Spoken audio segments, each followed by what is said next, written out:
So why is Joe Manchin and everybody holding back our stimulus payments? Do you believe that he should do a better job in sending us stimulus checks? Tell me in the comments down below. Checks are going to be sent out this year, and President Biden is going to do all that it takes to send out the fourth stimulus check. My bipartisan infrastructure law includes the largest investment in our nation's bridges since the creation of the interstate highway system. Bridges to connect us, bridges to make America work. Across our country right now, there are 45,000 bridges. 45,000 that are in poor condition. And real quick, everybody, do you believe that President Biden is doing all that it takes to send out these stimulus check payments? Let me know your thoughts on this. So in this video, I'm going to be bringing you updates on the current developments and progress on the fourth stimulus check. There's actually a ton of news and many changes are being made to President Biden's bill. Nancy Pelosi and Chuck Schumer are making some big moves for the fourth stimulus checks to be approved. I'll be going over all of this important information in this video, so you want to be sure to stay tuned. Visit a bridge where, if it's not upgraded, weight restrictions could mean that school buses and fire trucks would have to travel an additional 10 miles out of the way to get to the other side of the river. Everybody, Oregon Democrats are reviving a proposal to provide essential workers who stayed on the job throughout the crisis a one-time stimulus check of up to $1,000. Workers are going to be eligible for the bonus if they worked an average of at least 20 hours per week in person from April to December of 2020, and if they made less than $22 an hour. If you qualify for this, then be sure to contact the state, because you want to be sure to receive this extra stimulus money. Because like I said, folks, stimulus checks are going out, stimulus payments are being made, and there's a lot of folks in this country that are missing out on receiving the stimulus checks, all because they didn't watch this video and other videos in this community. There's a Democratic representative that said that lawmakers are still seeking clarification from the Employment Department on the number of workers who could qualify for payments. This proposal is a smaller version of a bill that Democratic lawmakers sent out last spring. It's going to provide essential workers up to $2,000 in stimulus payments and provide a $1,200 payment to unemployed people in the state of Oregon. Lawmakers who were unable to push that bill over the finish line are still talking about sending out checks, are still talking about sending out stimulus payments in 2022. For instance, funding for the stimulus payments could come from federal funds that the American Rescue Plan and the state government have done. It has been reported that funding could support payments of up to $1,000, and that's going to go a long way for many people. Don't you guys agree? Still, everybody, the IRS is having a difficult time right now, and the IRS had more than 11 million unprocessed tax returns that was left over from the most challenging tax year taxpayers have ever experienced, and will begin the upcoming filing season already behind. So according to a report from the National Taxpayer Advocate, the processing delays could be as bad and potentially worse this year. The crisis created new challenges for the agency and brought on additional work. Congress has tasked at the IRS with sending out billions of dollars in economic relief and benefits like the stimulus payments. So it's official, the IRS is actually behind on sending out stimulus payments, and that's not very good. We gotta see them send out checks that people need. Treasury Department officials have also warned that earlier in the week that taxpayers could experience delays this year when they file their 2021 tax returns. The IRS will start accepting them on Monday, January 24th, and as of mid-December, the agency had 8.6 million unprocessed tax returns and more than 3 million business returns left over from last year. It also had nearly 5 million pieces of unanswered mail. So when taxpayers had a question, they had enormous difficulty connecting with someone at the IRS that could help them out. Customer service representatives only answered about 11% of the roughly 282 million phone calls that the IRS received last year.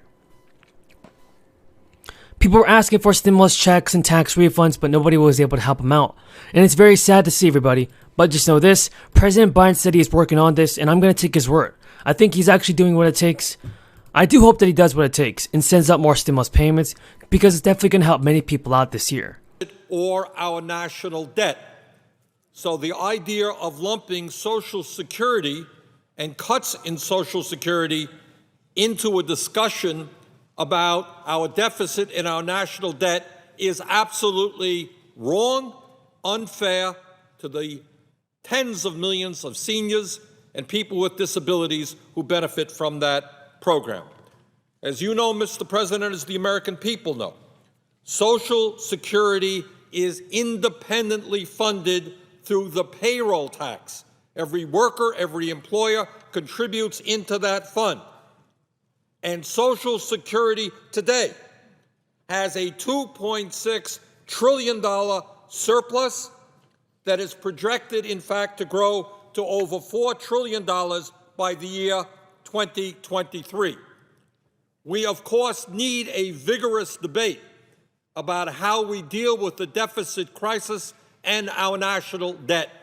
But Social Security, independently funded, with a $2.6 trillion surplus, having not contributed one nickel to the national debt, should not be part of that debate. Mr. President, I understand that there are many people in the Senate, many of my Republican colleagues, who do not like Social Security, who do not believe in Social Security, because essentially they do not believe that the government should be involved in retirement insurance for seniors or for people with disabilities. And I respect their point of view. I very strongly disagree with it. And the real problem that they have is that Social Security is enormously popular. Poll after poll shows the American people do not want to see Social Security cut. They do not want to see the retirement age raised, and they most certainly do not want to see Social Security privatized, because, in fact, Social Security has succeeded. It has accomplished the goals of those people who founded that program in the 1930s. In the 1930s, about half of America's senior citizens lived in poverty. Today, that number, while it is too high, is down to 10%. More importantly, given the incredible instability in the economy that we have seen for decades, especially in the last few years, where millions of people have lost some or all of their retirement savings that they had invested in Wall Street, Mr. President, over the last 75 years, not one American has lost one dime that he or she was entitled to in terms of Social Security benefits. That's a pretty good record. Every American getting every penny that was owed to him or her for 75 years. It is a program that has worked. It is a program that is working today. It is a program that can pay out every benefit owed to every eligible American for the next 25 years. It is a program that should not be cut. But more to the point, in terms of President Obama, one of the problems that we have as a nation is that it is no great secret